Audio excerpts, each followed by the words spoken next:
Do you think you can play games with me?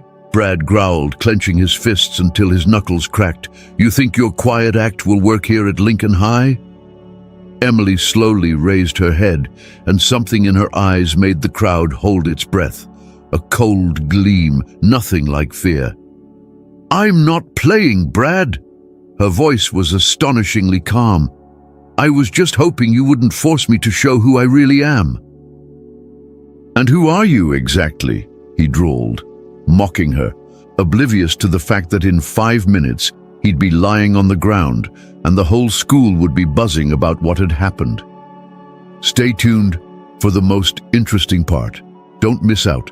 Like and subscribe so you don't lose track. It all began on Monday morning at Lincoln High in the small town of Maplewood, Ohio. The mist still clung to the ground when 16-year-old Emily Harris stepped across the threshold of her new school. Her family had just moved from Detroit after her mother took a job at the local hospital, and for Emily, this was the 4th move in the last 3 years. Outwardly, there was nothing remarkable about her. Average height, slender, with chestnut hair pulled into a simple ponytail, dressed in plain jeans and a dull sweatshirt. She tried to blend in, not to stand out, to speak softly when teachers addressed her. But what no one knew could have shocked every person in that school. Emily was the reigning junior state champion of Michigan in mixed martial arts. 4 years of intense training in one of Detroit's best gyms had made her a dangerous opponent, even for grown fighters. Her signature left hook could crack a rib, and her ground grappling technique had amazed her coaches. But at her mother's insistence, they'd agreed to keep it all a secret in this new town. Let's start fresh, sweetheart, her mother had pleaded. You know how people react when they find out about your skills. Let's just be a normal family. Emily agreed, though deep inside something rebelled. In Detroit, people respected her precisely because she never let anyone push her around. But here in Maplewood, she was just the new girl. The trouble started on her first day. During lunch, Emily was sitting alone at a corner table in the cafeteria when a tall, broad-shouldered boy approached her. He had a close-cropped haircut and a cocky gaze. 2 friends followed close behind. One was short and wiry, always squinting, the other taller, with a sly grin and a smug smile. "Hey, new girl," the leader barked as he dropped into the seat opposite her. "I'm Brad Thompson. This is my school, my rules." He gestured to his buddies, Kyle and Jake. Emily looked up from her sandwich. "Nice to meet you. I'm Emily." "Emily?" Brad repeated, tasting the name. "Where are you from?" "Detroit." "Detroit?" Kyle laughed. "So you think you're better than us just because you're from the big city?" "I don't think that," Emily said softly, continuing to eat. "But I think you do." Brad leaned in closer. "See, sweetheart, we've got a simple system here. Newcomers need to show respect, especially those from big cities who think they're too cool for us." Emily felt something tighten in her chest. That tone, that arrogance, it was all painfully familiar. But she had promised her mother. "I don't want any trouble," she said, pushing her chair back to stand. "Where do you think you're going?" Jake planted his hand on her shoulder, stopping her. "We're not done talking yet." "What exactly do you want?" Her voice carried a steely note, but the boys didn't notice. "Just a little respect," Brad sneered. "Say, $5 a day for protection. You know, in a new school, all sorts of things can happen to a lonely girl." Emily slowly took in their faces. In Brad's eyes was the predator's certainty that the prey wouldn't fight back. Kyle was smirking, savoring the show. Jake was just waiting for her to break. "I need to think about it," she finally said. "Of course." Brad magnanimously allowed. "You've got until tomorrow." "Oh, and Emily." He leaned closer, his breath hot on her face. "Don't even think about snitching. The teachers here love us. My dad sponsors the football team." When they left, Emily sat for a few more minutes, her fists clenched beneath the table. She could have ended it right then. One precise punch, and Brad would have spent the rest of the day in the nurse's office. But the promise she'd made to her mother held her back. After school, she walked home, her mind racing. $5 a day was $150 a month, over $1,000 for the whole year. And that was just the beginning. She knew boys like Brad. Give in now, and it would only get worse. At home, her mother was already making dinner. Dr. Sarah Harris looked exhausted after her first day at the new job, but she still smiled at her daughter. "How was school, sweetheart?" "It was fine," Emily lied. "Just a normal first day." "Make any friends?" "Too soon to tell." Her mother looked at her carefully. Over the years, they'd learned to read each other without words, and Sarah sensed something wasn't right. "If there are problems, it's okay, Mom. Really." But that night, Emily couldn't sleep. She lay in bed, staring at the ceiling, seeing Brad's face in her mind's eye. His cocky smile, the smug look in his eyes, the tone of his voice. In Detroit, she would have already handled this.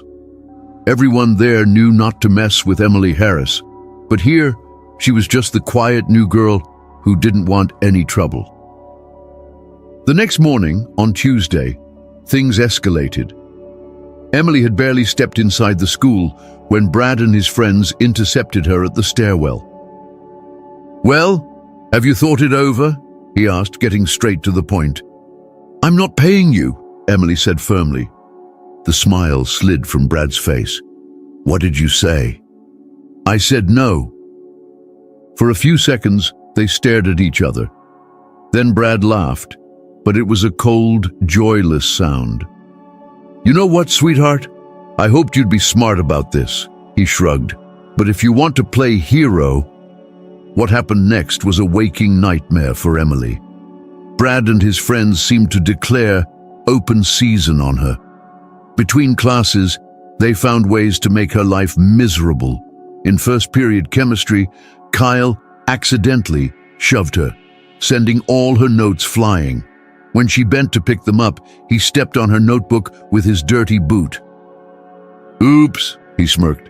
"Sorry about that." Between second and third periods, Jake slammed her into a wall hard enough to make her shoulder throb with pain. She just clenched her teeth. "Watch where you're going," he barked as he walked off. By lunch, things reached a boiling point. Emily was sitting at the same table as the day before when Brad approached again, this time with half the football team in tow. "Word has it," he announced loudly, making sure everyone nearby heard, "that the new girl doesn't want to respect our traditions, thinks she's too good for our rules." Conversations at neighboring tables hushed. Everyone turned to watch. "Brad, please," Emily said quietly. "I just want to get through school in peace. And I just want you to understand your place." He leaned down closer to her. "See, when someone ignores my requests, it makes me look bad." He picked up her plate and slowly dumped the contents in her lap. Hot soup soaked her jeans and vegetable chunks splattered on the floor. "Oh no, what a mess!" Brad feigned concern. The cafeteria erupted in laughter. Someone even started filming it on their phone. Emily sat there, unmoving, feeling the soup seeping through her clothes. Inside her, a storm was brewing, cold and controlled, but no less dangerous. "What are you waiting for?" Brad sneered. "Clean it up." Emily stood up slowly. Soup dripped from her jeans, leaving dark stains on the floor. The laughter around her grew louder, but she didn't hear it. She was staring at Brad. "You just made a big mistake," she said. Her voice was quiet, but it sliced through the noise like a blade. "And what are you going to do about it?" he laughed. "Run to the principal? Call your mommy?" Emily didn't answer. She just grabbed her backpack and walked out of the cafeteria, leaving behind puddles of soup and peals of laughter. In the bathroom, she tried to scrub the stains out, but it was no use. Her hands were shaking, not from fear, but from the rage she was barely holding back. 4 years of training had taught her to channel her aggression, to use it wisely, but today that control was slipping. She pulled out her phone and dialed the number of her old coach back in Detroit. "Master Johnson, this is Emily Harris." "Emily, how's the new school?" "Not so great. I've got a problem with some local bullies." There was a pause on the line. Master Johnson had known Emily since she first walked into the gym as a scrawny 12-year-old desperate to protect herself from the high schoolers who'd once beaten her up. "What's going on?" Emily gave him a short rundown of the situation. When she finished, he sighed. "Listen to me carefully, girl. I know your mom wanted you to keep your skills hidden, and that's smart. But sometimes, secrets become dangerous." "What do you mean?" "If you keep letting them push you, they'll only get worse. Boys like that, only strength stops them. But remember, if you decide to act, do it smart. Not at school, not in front of witnesses, and don't cause any real harm." "I remember your lessons." "Good. And Emily, no matter what, you have the right to defend yourself." The rest of the day, Emily spent deep in thought. By the end of classes, she'd made up her mind. She wasn't going to take it anymore. After school, she lingered in the library pretending to do homework. In truth, she was waiting for most of the students to leave. She needed to talk to Brad alone. Around 4 in the afternoon, she stepped out of the building. The parking lot was almost deserted, with only a few teachers and upperclassmen's cars remaining. She knew Brad usually stayed late for football practice. Emily walked to the athletic building and peered through the window into the gym. Practice had just ended, and the players were heading to the locker rooms. She waited another half hour until she saw Brad emerge from the building alone. His friends had already left. "Brad!" she called. He turned, a smirk spreading across his face when he saw her. "Well, look who's here. Soup Girl's back for seconds." Emily stepped closer. They were alone in the empty parking lot. "I need to talk to you." "About what?" Brad crossed his arms, still radiating confidence. After all, what could this skinny girl possibly do to him? "About what happened today in the cafeteria." "What about it? I thought it was pretty funny." "For you, maybe, not for me?" Brad stepped forward, towering over her. At nearly 6'3", he loomed above Emily's 5'2" frame. "Listen up, little girl. I tried to be nice to you, gave you a simple choice. Pay up and live in peace. But you wanted to play hero. Now, it's going to be the hard way." "The hard way? Tomorrow the whole school's gonna know you're just another loser from Detroit. I'll tell everyone how you sat there in your own soup, too scared to move. I'll post pictures online. #SoupGirl. It'll be perfect." There was a flicker in Emily's eyes, something Brad noticed, but misread. "You're scared? Too late, sweetheart. Should have thought of that before," he sneered. "You know, Brad," Emily said in a calm, almost gentle voice, "I have a proposition." "A proposition? You're in no position to be offering anything?" "1-on-1, right here, right now. If you win, I'll pay you not $5 a day, but 10. I'll do whatever you say." Brad raised an eyebrow, surprised. "And if you win?" "You leave me alone, forever, and you apologize in front of the whole school for what happened today." Brad burst out laughing. "Are you serious? You want to fight me?" "I want to end this, once and for all. Little girl, I've been playing football since I was 10. My coach is a former NFL player. I can bench 300 pounds, and you..." He looked her up and down with a sneer. "You look like a stiff breeze could blow you away. Then you've got nothing to be afraid of." Something in her tone made Brad look at her more closely.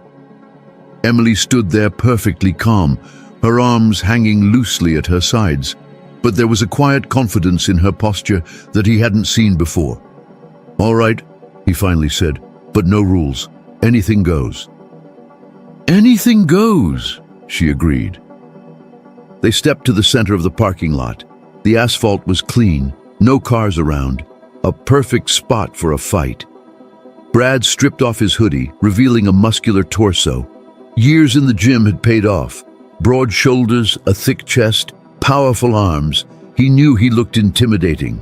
Emily only took off her jacket, standing in a plain t-shirt. Next to Brad, she looked even more delicate. "Last chance to back out," he offered with a smirk. "Thanks, but no. Your funeral." Brad didn't waste time. He lunged forward, aiming to knock her down with the first punch. His fist flew straight at her face with enough force to break her nose. What happened next shattered his entire sense of reality. Emily didn't even try to dodge. Instead, she shifted a half step to the side, letting the punch sail past her head. At the same time, she brought up her right forearm to deflect the blow with perfect precision. The movement was so fast, so exact, Brad didn't have time to register it. And then Emily countered. Her left hand shot forward like a piston, landing squarely in his solar plexus. The blow was short, but it carried a terrifying power. 4 years of training, thousands of hours honing her technique, all of it focused into that one strike. Emily's fist sank into Brad's gut just below his ribcage. He doubled over, gasping like a fish out of water. His diaphragm spasmed, his lungs refusing to work. He tried to suck in a breath but couldn't. Panic flooded his eyes as he dropped to his knees. "What? How?" he croaked, still not comprehending what had just happened. Emily stood over him, calm as ever. There was no strain, no sign of effort in her posture. "First rule of fighting," she said softly, "never underestimate your opponent." Brad tried to rise, but his legs refused to cooperate. That punch to the solar plexus had been delivered with surgical precision, enough to incapacitate, but not to cause real harm. You box?" he managed to whisper. "Not boxing." Emily crouched down so their eyes were level. "Mixed martial arts. 4 years of intensive training. Michigan State junior champion, 23 fights, 21 wins." Brad's eyes widened with horror. "But you know what's the most interesting part?" Emily continued. "I didn't even use 1/10 of my strength. If I had, that punch would have cracked your ribs and hit your spine." She stood and stepped back a few paces. "I moved here hoping to live a normal life. I'm tired of people being scared of me. My mom asked me to hide my skills, and I agreed. I wanted to be just another girl." Brad finally managed to get a breath in and slowly pushed himself to his feet, clutching his gut and staring at Emily with new eyes. "But you didn't give me that chance." Emily's voice turned cold. "You thought I was an easy target. You were wrong." "Look, I didn't know," Brad started. "Of course you didn't. But now you have a choice." Emily stepped closer. Despite the difference in height, Brad felt small and exposed in front of her. "Either you keep your word, leave me alone and apologize in front of everyone, or—" she shrugged lightly, "or tomorrow I'll show everyone what I can really do, with witnesses, on video. How do you think your football buddies will react when they see their captain flattened by a girl half his size in 30 seconds? Brad realized he was trapped. His reputation, his status at school, everything he'd built, it all hung by a thread. "All right," he rasped. "All right, I'll do it." "Smart boy." Emily picked up her jacket and started to walk away. "Oh, and Brad," she turned back to look at him, "if you or your friends so much as look at me or any other student here the wrong way, I'll know. And then our next conversation will be very different." She walked away, leaving Brad standing alone in the empty parking lot. He clutched his stomach and couldn't believe what had just happened. Half an hour ago, he'd been the king of the school. Now, the next morning, the whole school was buzzing. Brad Thompson, the terror of freshmen, the untouchable leader of the seniors, walked up to Emily in the hallway and, loud enough for everyone to hear, apologized for what had happened in the cafeteria. "I'm sorry, Emily," he said, his voice completely sincere. "What I did yesterday was wrong. I was a complete jerk." Students around them stood with their mouths hanging open. Brad Thompson apologizing to the new girl? "Thank you, Brad," Emily said calmly. "I accept your apology." From that day on, the atmosphere at school changed completely. Brad and his friends didn't just leave Emily alone, they seemed to become her invisible protectors. When any of the younger kids tried to pick on someone else, a single look from Brad was enough to make them back down.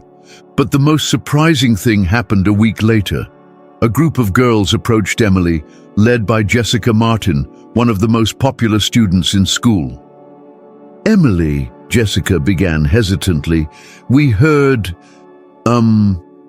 there are rumors." "Is it true that you really know how to fight?" "Why do you want to know?" Emily asked. "Well, we have a problem.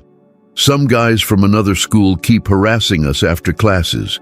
The teachers can't do anything because it's off school grounds. And if we tell our parents, they'll just forbid us from going out." Emily looked closely at the girls. She could see the fear and desperation in their eyes. "Tell me more," she said softly. It turned out that a group of high school boys from West Side had been waiting for the Lincoln High girls at the bus stop every day. They never actually hurt them physically, but their harassment was getting bolder and more aggressive. Just yesterday, one of them had tried to grab Jessica's hand, and when she pulled away, he threatened her. "Next time, you won't be able to run." "How many of them are there?" Emily asked. "5, one of the girls replied. "And they're all healthy, I suppose? They're about 17 or 18. "And you girls?" "There's 4 of us usually. We go together." Emily thought for a moment. 5 against 1 wasn't great odds, even for her, but the girls needed help, and the teachers and parents couldn't really do much in this situation. "All right," she said finally. "After school today, go to the bus stop as usual. I'll be there." "What are you going to do?" Jessica asked, a tremor in her voice. "We'll see what the situation calls for," Emily answered calmly. At 3:45 p.m., Emily took her position at the bus stop. She sat on the bench, pretending to read a book, but her eyes never left the area. Jessica and her friends arrived a few minutes later, standing a little apart, exchanging nervous glances. The West Side boys showed up right on schedule. 5 big teenage boys in athletic gear, with cocky faces and arrogant swagger. Their leader, a tall blonde with a tattoo on his neck, immediately headed for the girls. "Well, well, look who we have here," he said loudly. "Our favorite princesses from Lincoln." "Leave us alone, Travis." Jessica tried to sound brave.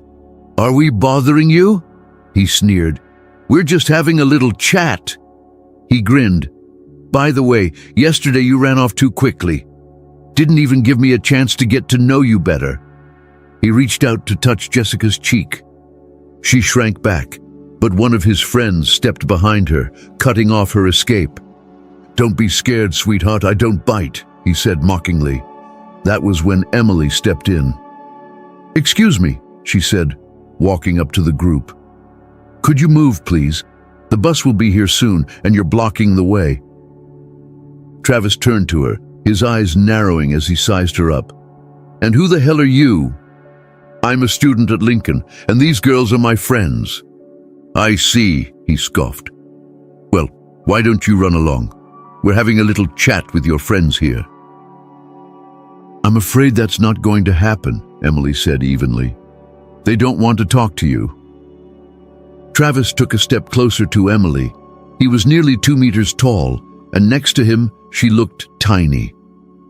"Listen, little girl," he growled, "stay out of this, or you'll get what's coming to you." "And what exactly will I get?" Emily asked in a calm, steady voice. The other boys burst out laughing. They thought it was hilarious that this small, fragile-looking girl wasn't scared of their leader. "You know what?" Travis turned to his friends. "I like this one. She's got some fire. Maybe we should take her with us." One of the boys, a stocky brunette with gold teeth, moved behind Emily. "Good idea, Trav. It's been a while since we had some fresh company." He reached out to grab her shoulders. That was his mistake. Emily didn't even turn around. In a single, fluid motion, she snapped her left elbow back, aiming for his solar plexus. The blow was short, but powerful. The boy doubled over, gasping for breath, and fell to his knees. "What the—" Travis started, but he didn't get to finish. Emily turned to face him, and something in her eyes stopped him cold. It was the gaze of a predator, cold, calculating, completely fearless. "You have 2 minutes to get out of here," she said quietly. "That's the only warning you'll get." Travis couldn't believe what he was hearing. Some girl, barely 5'5", was threatening him and his boys. "You've lost your mind," he roared. "I'll crush you with one hand." He didn't finish. Emily moved so fast, he didn't even have time to react. One moment she was 2 meters away. The next, her fist slammed into his liver with enough force to make his insides twist up in agony. He doubled over, gasping for air, and then she kneed him in the face. His nose crunched under the impact, and blood poured from his nostrils. Travis fell onto his back, struggling not to pass out. The entire attack took less than 3 seconds. The other 3 boys stood frozen, stunned. Their leader, the one they'd always seen as invincible, lay on the ground in a pool of his own blood. "Who's next?" Emily asked, turning to them. No one moved. They'd seen what she did to Travis, and they understood. This girl wasn't joking. "Wise choice," Emily said, nodding. "Now take your friend and leave. And if I ever see any of you near these girls again, the conversation will be very different." The boys lifted the groaning Travis and hurried away. The one she'd elbowed first was still on his knees, clutching his stomach. "You too," Emily told him. "Get out of here." When the bullies finally disappeared from sight, Jessica and her friends hurried over to Emily. Their eyes were wide with a mix of awe and relief. "That was incredible," Jessica gasped. "How do you know how to do that?"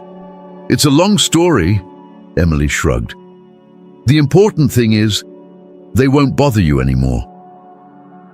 "What if they come back?" one of the girls asked, her voice still trembling.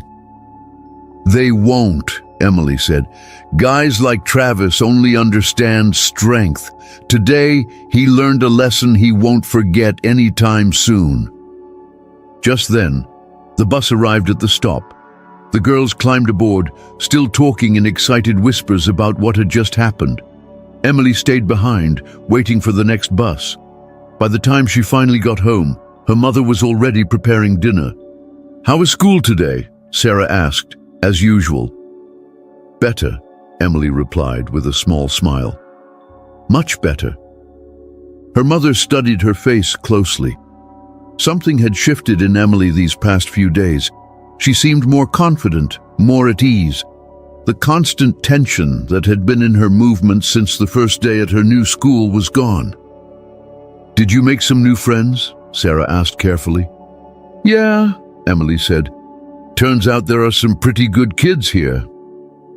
"I'm glad to hear that." Emily went up to her room and sat down at her desk. She opened her textbook, but her mind was far from her homework. Today had changed everything for her at this new school. She no longer needed to hide or pretend to be weak and defenseless. She could finally be herself. The next day, everyone at school had heard about what happened at the bus stop. The story grew with every retelling, but the heart of it remained the same. The new girl from Detroit had taken down 5 senior boys from Westside, all by herself. Students from every grade came up to Emily. Some just wanted to say hi.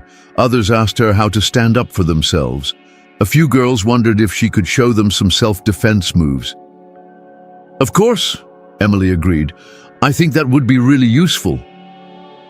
She made arrangements with the wrestling team's coach to use the gym after school. Within a week, she had a group of about 20 students, mostly girls, but a few boys too. Emily taught them the basics of self-defense, how to hold their hands, where to aim when they had to strike, how to break free from a grab. She explained that in a fight, strength wasn't as important as technique and the ability to stay in control. "Remember," she told her students, "the best fight is the one you avoid. But if you can't avoid it, you strike first, you strike hard, and you finish it quickly." The classes quickly became popular, not just with the students, but with the teachers too. Even the school principal, Mr. Anderson, took notice. One afternoon, he called Emily into his office. "Emily," he said, "what you're doing is really important. These days, kids need to know how to protect themselves." "Thank you, Mr. Anderson," Emily replied. "I spoke to your mother," he continued. "She told me about what you accomplished back in Detroit. Why did you keep your skills a secret?" Emily paused. "I thought it would be easier," she admitted. "I thought I could just live a normal life." "And how's that working out?" Mr. Anderson asked gently. "You know what I realized?" Emily said thoughtfully. "Hiding who you really are isn't living. It's just existing. Real life starts when you stop being afraid to be yourself." Mr. Anderson smiled. Wise words for a 16-year-old. "I had to grow up fast," Emily said simply. About a month after the incident with the West Side boys, something else happened that firmly cemented Emily's reputation at the school. A big mixed martial arts federation came to town to put on an exhibition and scout for young talent. The event was held at the local sports center, and many of Lincoln High's students went to watch. Emily didn't plan on participating. She just went to watch with Jessica and the others. But when the organizers announced an open ring for anyone who wanted to spar, the crowd of students started chanting her name. "Emily! Emily! Emily!" Mike Rotner, a former professional fighter and one of the event's organizers, noticed the commotion. "What's going on?" he asked. "The kids want one of the students to fight," someone explained. "They say she's a state champion." "Really? How old is she?" Rotner asked, intrigued. 16, came the answer. Rotner frowned. "Too young for a real fight, but maybe we can set up a light sparring match with one of our girls." He approached the crowd. "So, where's this champion of yours?" Jessica nudged Emily forward. "Here she is." Rotner looked Emily up and down, his gaze skeptical. She was small, wearing jeans and a simple t-shirt. She didn't look like a fighter. "You really a state champion?" he asked. "I was," Emily said. "In Michigan." "What weight class?" 57 kilos. "All right, we've got a girl about your size. Want to do a light sparring match? No hits to the head, and you'll be wearing protective gear." Emily looked at her classmates. In their eyes, she saw hope and excitement. They believed in her, and she couldn't let them down. "All right," she said. A few minutes later, Emily was in the center of the ring, wearing a protective helmet and gloves. Her opponent was Kelly Rose, a 20-year-old up-and-coming professional fighter with 4 amateur fights under her belt. "Don't worry, kid," Kelly said during their warm-up. "This is just an exhibition." Emily just nodded. She felt completely at home. The smell of sweat and leather, the bright lights, the roar of the crowd, it was all so familiar. The referee gave the signal to begin. Kelly started carefully, feeling Emily out. She threw a few light jabs to test her reaction. Emily calmly blocked or dodged them, not rushing to attack. Decent defense, Kelly thought. She decided to turn it up a notch. She launched a 3-strike combo, a left jab, a right cross, and a kick to Emily's side. Her technique was perfect, her speed impressive. But Emily was ready. She dodged the first 2 punches and caught the kick, pulling Kelly off balance and sweeping her legs out from under her. Kelly crashed to the mat, stunned. Emily immediately followed her down, taking the fight to the ground. Kelly was strong on the mat, but Emily was stronger. With a few quick transitions, she had Kelly locked in a chokehold. Kelly tried to escape, but Emily's grip was tight and controlled. She had no choice but to tap out. The gym exploded with applause. The Lincoln High students shouted and whistled, not believing what they'd just seen. Their classmate had beaten a professional fighter. Mike Rotner approached the ring, a look of surprise on his face. "Where did you train?" he asked Emily. "In Detroit, at Master Johnson's gym," she replied. "Johnson? I know him. He's a great coach." Rotner looked thoughtful for a moment. "Listen, would you be interested in pursuing this seriously? You've got the talent to achieve something big." Emily looked over at her classmates, their eyes wide with admiration and excitement. Her mother was in the crowd too, smiling proudly. "Thanks for the offer," Emily said with a small smile. "But right now, I just want to be a high school student. There are more important things I need to take care of here." After that exhibition match, Emily's fame spread far beyond the school. Local newspapers wrote about her, and a short feature aired on regional TV. But for Emily, none of that was what mattered most. What mattered was that she had finally found her place. She wasn't just the new girl anymore, struggling to fit in. She had become a leader, someone others looked up to. Her self-defense classes were now attended by more than 50 people. The girls in her class had grown more confident, and even the boys treated her with genuine respect. Even Brad Thompson had changed. He was no longer the school's biggest bully. In fact, he'd started helping the younger students. One day, he approached Emily after a training session. "You know," he said, awkwardly rubbing the back of his neck, "I just wanted to say thank you." "For what?" Emily asked. "For stopping me that day. I was a real jerk. If you hadn't put me in my place, I'd probably be even worse now." Emily smiled. "We all make mistakes, Brad. The important thing is to learn from them." "I'm trying," Brad said earnestly. "And you know, if you ever need any help, you can count on me." It was a turning point, not just for Brad, but for the entire school. The atmosphere changed completely. Bullying disappeared. There was no more picking on the new kids. Instead, students started helping each other, building each other up. But the true test of everything they'd built was still ahead. At the beginning of November, the school was shaken by some shocking news. Travis Miller, the same bully Emily had taken down at the bus stop, had been arrested for assaulting a girl from another district. This time, he'd gone too far. He was facing real prison time, but Travis came from a powerful family.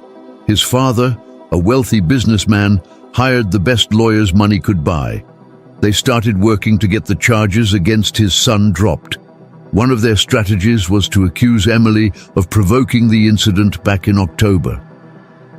3 months after Travis's arrest, his lawyers filed a countersuit. They claimed that Emily's attack on Travis had pushed him to further acts of aggression. They wanted her held accountable as a co-conspirator. The case quickly became a media sensation. Local news outlets split into 2 camps. Some called Emily a hero, others said she'd gone too far. "Can a 16-year-old girl really be that dangerous?" asked one newspaper. "Self-defense or assault? Where's the line?" wondered a local TV channel. Emily suddenly found herself in the middle of a storm. For several days, reporters camped outside their house, but soon the frenzy died down. Her mother was worried, but she stayed strong. "Maybe we should leave," Sarah suggested one night as they cleaned up dinner. Start over somewhere else." "No," Emily said firmly. "I'm not going anywhere. I didn't do anything wrong." "But this case," her mother started. "This case will reveal the truth," Emily said calmly, "and the truth is on our side." The trial was set for 2 months later. Travis's lawyers tried to paint Emily as a violent girl with serious mental issues, someone who used her fighting skills to hurt innocent people. But they had overlooked one crucial fact. Emily had witnesses. On the day of the trial, the courtroom was packed.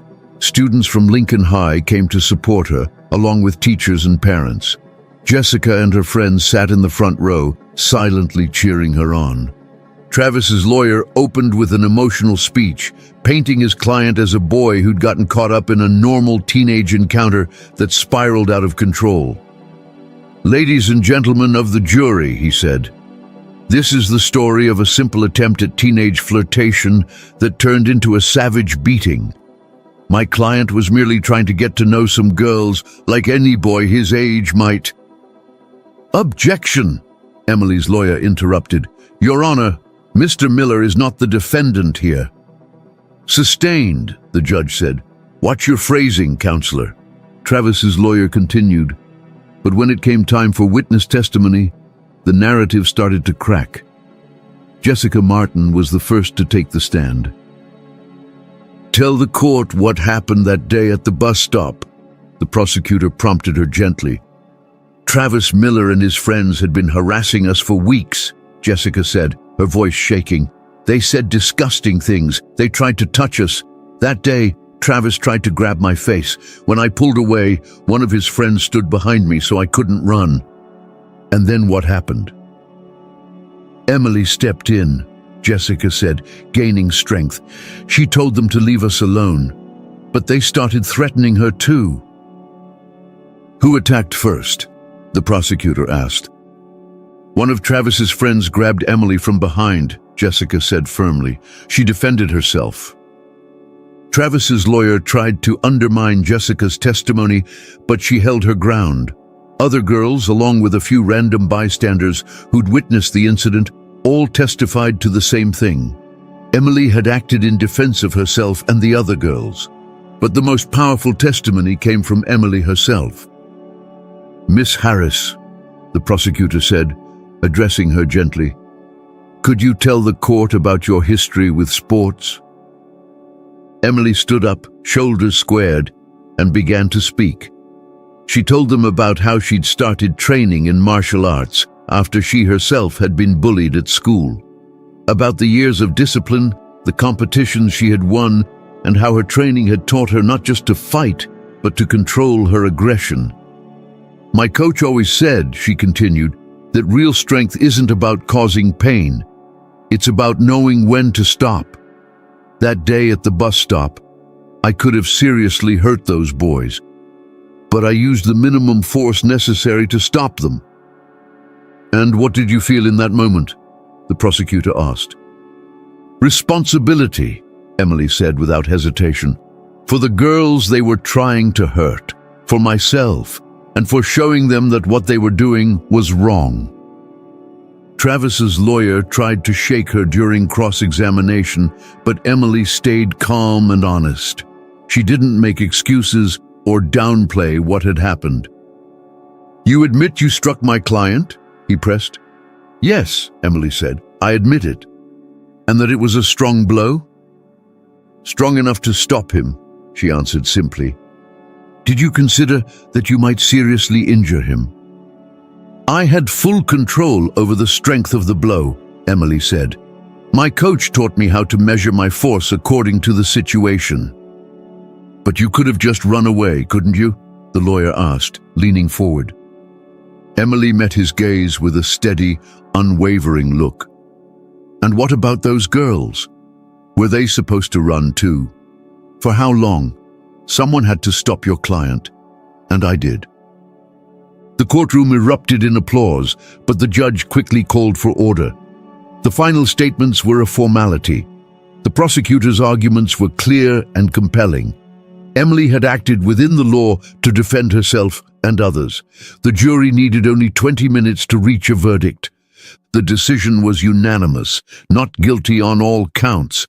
When the judge read the verdict, the room filled with applause again.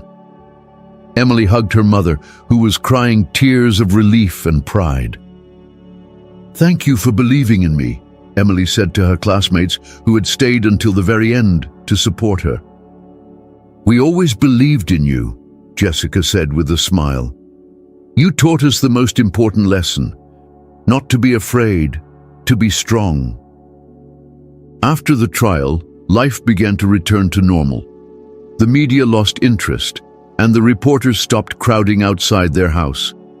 But the changes that Emily had started didn't fade away. Her self-defense classes were officially added to the school's physical education program. The administration gave her a dedicated space and the equipment she needed. Professional instructors joined in to help, but Emily remained the main coach. She taught more than just fighting techniques. She taught the psychology of self-defense, how to recognize a dangerous situation, how to avoid conflict, how to help others without putting yourself at unnecessary risk. Remember, she would tell her students, strength isn't just physical skills. Real strength is confidence in yourself, standing up for what's right, and being ready to protect the vulnerable. Her words resonated not only with the students but also with the adults. Parents of the kids, teachers, and even some people from the community started attending the classes. Emily's classes became a place where people of all ages learned how to be brave, how to stand tall in the face of fear. It was more than self-defense. It was about building a community. Emily's quiet courage and fierce determination had started something bigger than she ever imagined. Emily had become a symbol that even the most ordinary person could change the world around them. But the most important change happened within her. Emily no longer tried to hide her true self. She understood that accepting who she was the first step to making the world a better place. One evening, as she was walking home after another training session, a stranger approached her. Emily immediately tensed, ready to defend herself. "Emily Harris?" he asked. "Yes," she said cautiously. "My name is Dan White. I'm the father of one of the girls you protected from those bullies." Emily relaxed a little. "Oh, I see. How's your daughter doing?" "She's great. And you know why? Because she's been coming to your classes. She's become a different person, confident, strong, and ready to stand up for herself." He paused, searching for the right words. "I just wanted to say thank you, not just for protecting her that day, but for teaching her to protect herself. That's the greatest gift you could give a child." "There's no need to thank me," Emily replied. "I'm just doing what I believe is right." "You know what?" he said quietly. "It's people like you who make the world a better place." When Emily got home, her mother was already asleep. She quietly slipped into her room and sat by the window, looking up at the starry sky. A year ago, she had been a frightened girl, moving to a new town, hoping to go unnoticed. Today, she was a leader, a teacher, a protector, someone she had always been meant to be. It hadn't been easy. She had faced prejudice, conquered her fears, and weathered a very public scandal. But every challenge only made her stronger. Emily understood one essential truth. You can't hide from your destiny.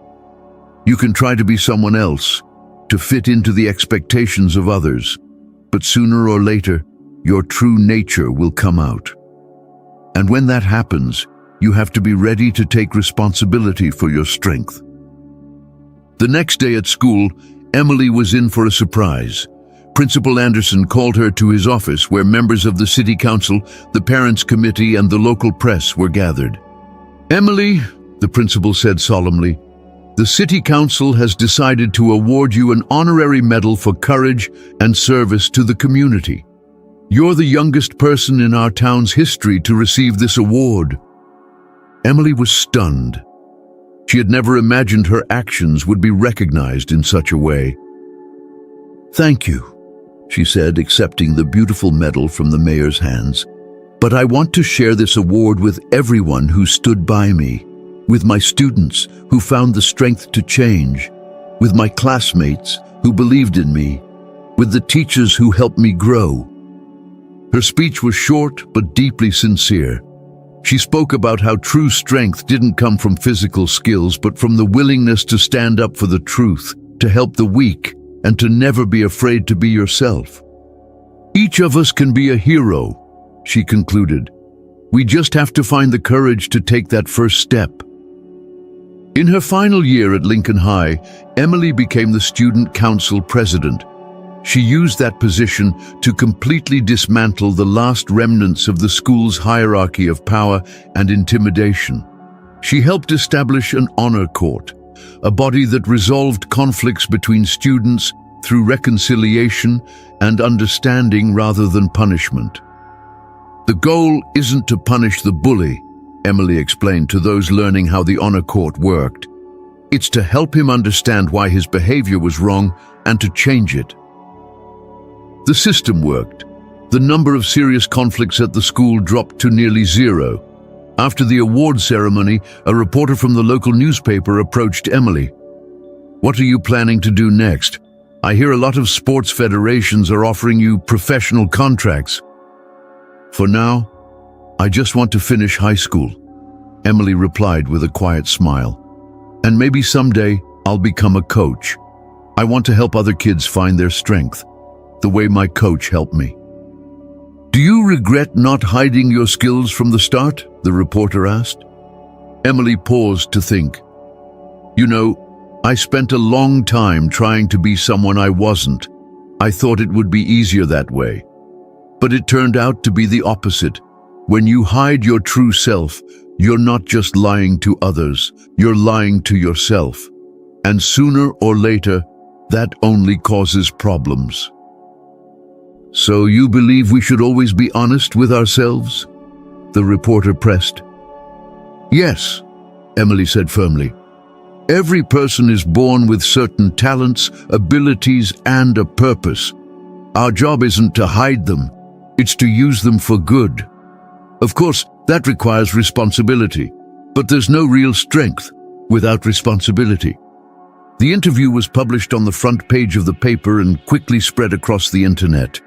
Emily became a symbol for countless teens who were afraid to show their true abilities. Letters started pouring in from all over the country. Kids shared their struggles, asked for advice, and told her how her story had inspired them to find their own strength. One letter touched Emily deeply. It was from a 14-year-old girl in Texas. "Dear Emily, my name is Maria," it read. "I want to tell you my story. I've always been chubby and awkward. At school, they teased me all the time, and I would just cry and run away. But after I read about you, I decided to sign up for karate. At first it was really hard, but I didn't give up. And last week, something amazing happened.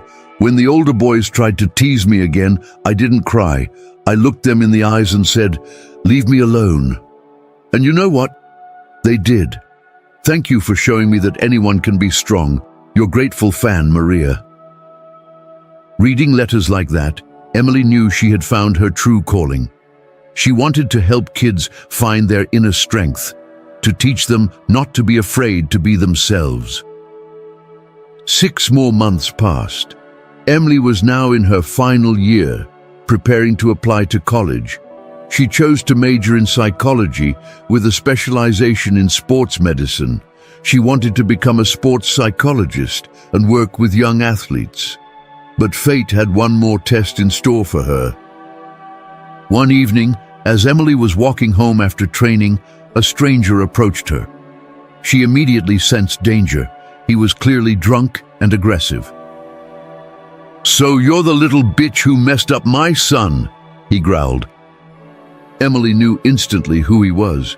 Standing before her was Mr. Miller, Travis Miller's father, the same Travis who was now serving time in juvenile detention for his crimes. "Mr. Miller," she said, stepping slowly toward the well-lit part of the street. "Your son made his own choices. He's responsible for what happened." "My boy was a good kid until he met you," Miller sneered. He took a step closer, his fists clenching. Emily assessed the situation calmly. The man was huge, almost 2 meters tall, well over 100 kilos, but his balance was off, his movements sloppy from the alcohol. "Calm down," she said firmly. "Leave before I call the police." "Police?" He laughed, a bitter, broken sound. "First, I'll show you what it's like to be weak." He lunged at her, reaching for her shoulders. Emily was ready. She slipped out of his grasp and drove a short, precise punch into his solar plexus. The alcohol dulled his reflexes, and he couldn't react fast enough. He doubled over, gasping for air, and tried to attack her again. This time, Emily knew she had to end it quickly. One sharp blow to the jaw, and the man crumpled to the pavement, unconscious. She immediately pulled out her phone and called the police. Within minutes, a patrol car and an ambulance arrived. When they got there, Miller was still out cold. The paramedics diagnosed a mild concussion but no serious injuries. "Another self-defense case?" the detective asked, already familiar with Emily from the previous incident. "He attacked me on the street," Emily said calmly. "I defended myself." "I understand," the detective said. "Any witnesses?" Emily looked around. Luckily, the incident had happened near a store, and a security camera had caught the whole thing. The footage made everything crystal clear. Emily was defending herself from a violent attacker. The case didn't even make it to court. The video showed beyond doubt who the real aggressor was. Mr. Miller was held responsible for the assault and for making threats.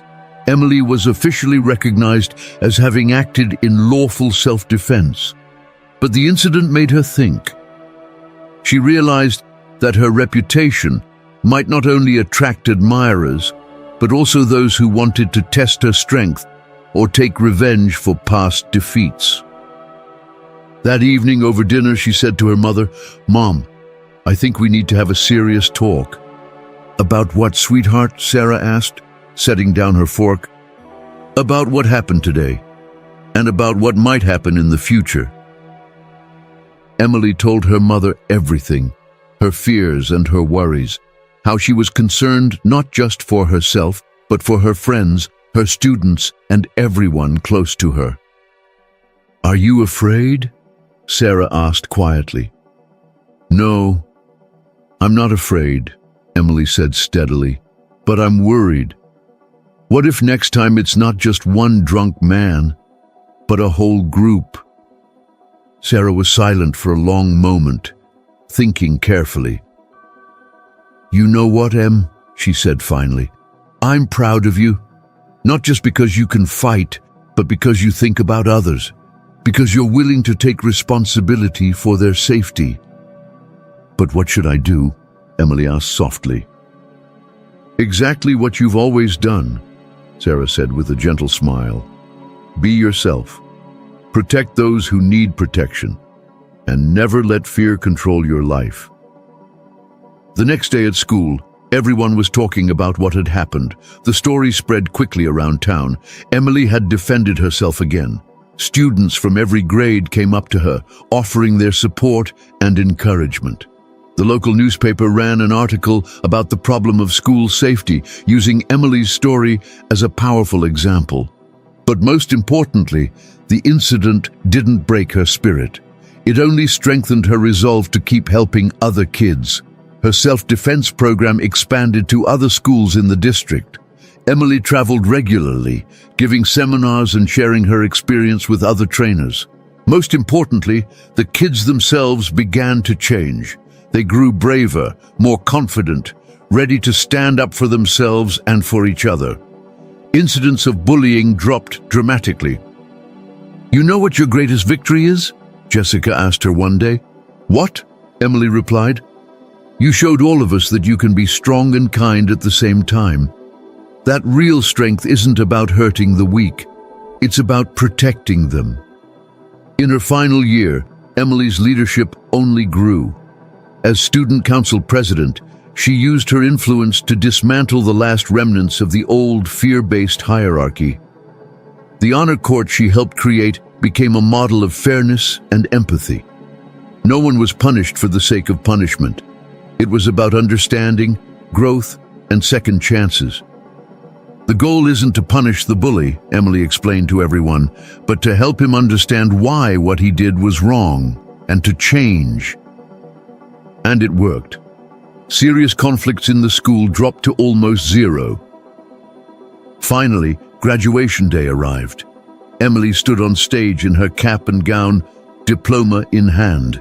She wasn't just the top student academically, she had become a leader, a voice for change. Dear graduates, she began her speech, her voice clear and calm. 4 years ago, I came to this school as a scared girl who just wanted to be invisible. I thought if I stayed quiet and small, I could avoid problems. The auditorium was completely silent, hanging on her every word. But life taught me something different, she said with a gentle smile. Problems find us whether we hide or not. And then we have a choice, to give up or to fight. She paused, looking out at the familiar faces of her friends and teachers. I chose to fight. Not because I love to fight, but because there were people around me who needed to be protected. And you know what? It didn't just change their lives, it changed mine too. The applause interrupted her briefly, but she continued with quiet determination. Today, we all go our separate ways. Some to college, some to work, some to the military. But remember, wherever you are, always be yourself. Don't hide your talents. Don't be afraid to be strong. The world needs people who will stand up for truth and justice. She raised her diploma above her head, her eyes shining with certainty. And one more thing, if you ever see someone being hurt, don't walk away. Lend a hand. Be the change you want to see in the world. The auditorium erupted in applause. It was a standing ovation. Her classmates, teachers, and parents all cheered for her. When the ceremony ended, Brad Thompson came over to her. Once the school's biggest bully, he was now about to enter college to study social work. Emily, he said awkwardly, I just wanted to say thank you again. For what? She asked with a small smile. For not breaking my nose that day, he laughed. Even though I deserved it, but more than that, for showing me there was another way. If it weren't for that lesson, I might have turned out to be someone very different. We all make mistakes, Brad, Emily said gently. The important thing is to learn from them. You know, Brad said thoughtfully, I've been thinking. Maybe everything happens for a reason. Maybe you came to our school because we needed you. Emily thought about that. Maybe he was right. Maybe her move to Maplewood had never been an accident. That night, at home, Emily sat in her room, packing her things. Tomorrow, she was leaving for Chicago, or maybe New York. She hadn't decided yet. College would be a new life, with new challenges and new opportunities. But she was no longer afraid of change. 4 years at Lincoln High had taught her the most important lesson of all. It doesn't matter where you are or what you're facing. What matters is who you are inside. Her mother peeked into the room. How are you feeling, sweetheart? She asked softly. Good, Emily said with a quiet smile. I'm thinking about the future. And what do you see?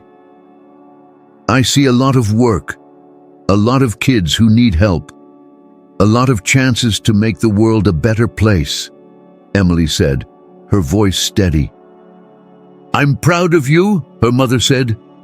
And I'm proud that you're my mom, Emily replied, hugging her tight. Thank you for always believing in me. They held each other for a long moment, a silent bond of love and gratitude. The next morning, half the town came to see Emily off. At the station, her students, classmates, teachers, and even people she barely knew stood together, waiting to say goodbye. "Don't forget us," Jessica said through her tears. "How could I ever forget you?" Emily said with a warm smile. "You'll always be in my heart." As the train pulled away, Emily watched the town she'd come to love fade into the distance. This was the place where she had found herself, where she had learned her purpose. But ahead lay a new chapter, and Emily was ready for it. At college, she studied psychology, focusing on working with teenagers. She also coached the university's martial arts team and ran self-defense classes for female students. The story of the girl who changed her school spread far and wide. Books were written about her, documentaries filmed. But for Emily, it was all just the beginning. After college, she spent a few years working as a psychologist in youth centers, gaining experience and learning everything she could. Then, at the age of 26, she opened her own center for developing young leaders. She started small, a single office, a handful of students, but soon it grew. Teenagers from nearby towns came to train with her. Kids who had faced bullying, kids who were afraid to stand up for themselves, kids who wanted to change the world around them. "Remember," Emily told them, her voice calm and strong, "each of you was born for something great. Don't let anyone tell you otherwise. Be yourself, fight for what's right, and never give up." Her center became one of the most respected in the region. Some of her graduates returned to their own communities to start similar programs. Slowly but surely, a network of allies grew. Within a few years, Emily was recognized as one of the leading experts in her state on fighting school bullying. She was invited to speak at conferences, consult with school districts, and help design educational programs. But she never forgot where it all began. Every year on her graduation anniversary, she returned to Maplewood. She met with old friends, ran workshops for new generations of students. "You know what's amazing?" said the 30-year-old Emily in an interview with the local paper. "I used to think moving to that small town was the end of everything, but it turned out to be the beginning." Because there, in that small town, she discovered who she wanted to be. Years went by. Emily became not just a successful psychologist and coach, but an example to thousands of children in her region. A symbol that anyone can change their life and the lives of those around them if they find the courage to be themselves. And in the small town of Maplewood, in the gym at Lincoln High, there was a photograph of a slender girl with determined eyes. Beneath it, a plaque read, "Emily Harris, class of 2013. She taught us that true strength lies in the willingness to protect others." Every new generation of students who looked at that photograph learned the story of how one girl changed an entire world, and they understood the most important lesson of all. Each of us can be a hero. All it takes is the courage to take that first step. The story ended exactly where it was meant to end. Not with loud fanfare, but with a quiet certainty that the world was just a little bit better because one person found the strength not to hide, but to shine.